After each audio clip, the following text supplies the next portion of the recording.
नमस्कार मित्र माने आज भिडियो रे आमे जानिबा अति आवश्यक 40 टी रोषेई टिप्स जहा जानिले आपनक रांधणा हेबो सहज आ स्वादिष्ट एवं द्रुत। तेणु भिडियोटी को शेष पर्यंत देखंतु। नंबर 1 भात रांधुथिबा बेले जदि आपण टिके लेंबु रस दे दियंती तबे भात धळा और फुला फुला और स्वादिष्ट होई जाय। नंबर 2 आलू सहज रे छोलिबा पई प्रथमे आलू को किछि समय गरम पानी रे भिजाई रखि दियंतु ताहाले छोळ आपे आपे खोली जिवो।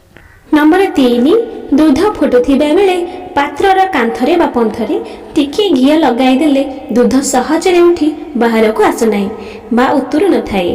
नंबर 4 डाली शीघ्र सिजिबा पई रांधिबा पूर्वरु ताहाको 20 रु 30 मिनिट पर्यंत पानी रे भिजाई रखिबा उचित। नंबर 5 पियाज काटिबा बेले जदि आपनक आखिरु पानी आसे तेबे पियाज को प्रथमे ठंडा पानी रे धोई नेले एही समस्या कमी जाय। नंबर 6 टमाटो को दीर्घ दिन ताजा रखिबा पई सेगुडी को फ्रिज रे रखिबा अत्यधिक भलो।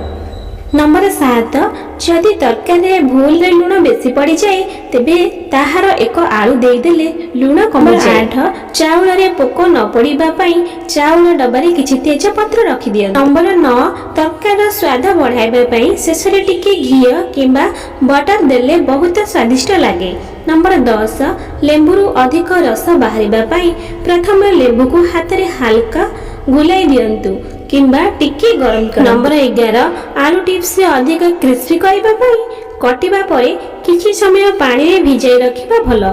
नंबर 12 सबुज तरकारी रंग भलो रखिबा पई ढांकणा खोली रांधिबा उचित। नंबर 13 धनिया पत्र को दीर्घ दिन ताजा रखिबा पई एहाको कागज रे मोड़ी फ्रिज रे रखंतु।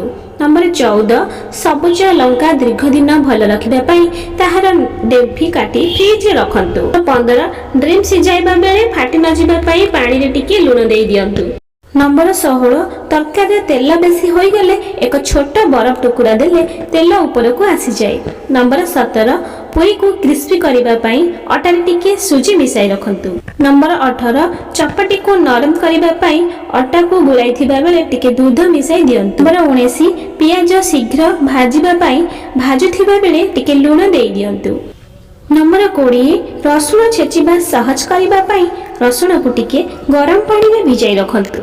नंबर 21 चा को अधिक सुगंधित और स्वादिष्ट करिबा पई एक अलाइच किंबा टिके अदा दियंतु। नंबर 22 जदि भात टिके पोड़ी जाए तेबे ऊपर पाउरुटी रखि देले पुड़ा गंध कमी जाए। नंबर 23 तरकारी टिके चीनी देले सेथिरे स्वाद आहुरी समतुलित होई जाए। नंबर 24 पियाज को दीर्घ दिन भल रखिबा पई सुखिला एवं हल्का ठंडा स्थान रे रखंतु।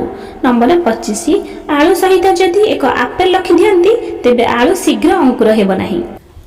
नंबर 26 जदि लंका खाई झाल बेसी लागि जाए तेबे टिके दही खाई देले झाल कमी जाए। नंबर 27 पकोड़ी को क्रिस्प करिबा पई बेसन रे टिके चाउल गुंड मिसाई तयारी करंतु। नंबर 28 चाउल धोइबा बेले भल भाबरे धोइले भात अधिक स्वादिष्ट होए। नंबर 29 आलू को दीर्घ दिन रखिबा पई पियाज रो अलगा रखिबा भलो। नंबर 30 भात को गरम रखिबा पई पात्र को भल भाबरे ढांकी रखंतु।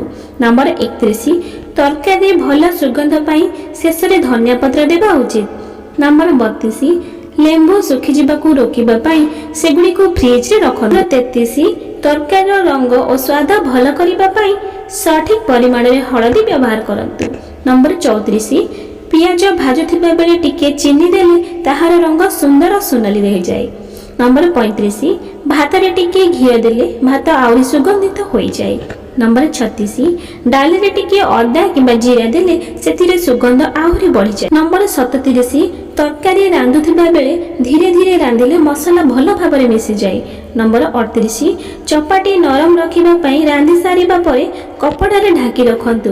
नंबर 39 भात रे टिके घी और जीरा देले स्वाद आहुरी बढ़ी जाए।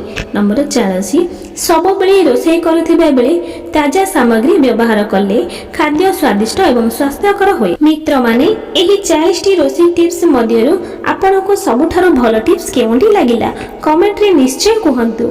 भिडियोटी भल लागिले लाइक शेयर एवं आम चैनल को सब्सक्राइब करने को जमार भूलती नहीं। भिडियोटी को शेष पर्यंत देखि दिबारु आपण मानको धन्यवाद।